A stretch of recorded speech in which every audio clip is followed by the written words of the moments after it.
Gagauzyan Bakanlık Komiteti verdi Nikolay Grakhmeza Payal Madeni Avrupa Çempionatında 20 bin leyden ziyade. Onun iyi çıkışı için bu yarışmalarda başkan verdi Nikolay Grakhmeza şanlı diplomu hem para bağışışını. Irina Vlahiyusek notaladı bizim sporçumuzun güreşmesini Avrupa'da nişanlayıp onun için şüphelenerdi bütün Gagauzya.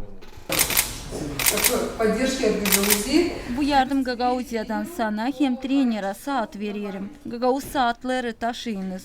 Bu size güzel taramak için. Biz hepsimiz tutturduk sizi, şüphelendik, seyrettik. Çıkış 5-5. Biz seyrederiz ne olacak ileri doğru. Bitki sekundadan düşündüm hani davacılar olacaklar bizim tarafta.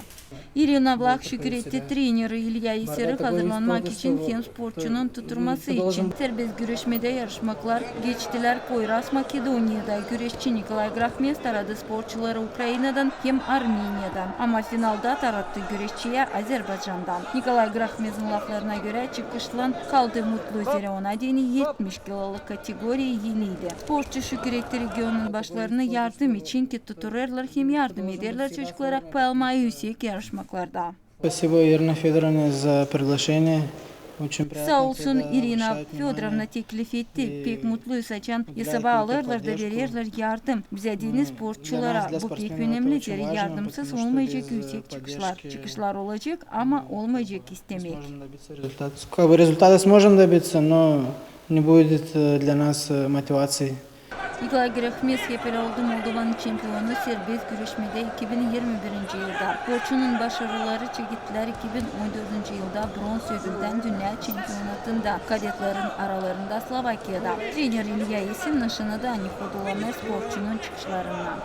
Занял второе место. Kazandı ikinci yeri isterdik olmayı ilk ama biraz bize yetişmedi. Ben düşünüyorum hani ileri doğru biz bu çıkışa yetişeceğiz, da savaşacağız, daha sık işlemeye de tarama ilk yeri. De sevdirmek hepsi insanları kim tutuyor bizi.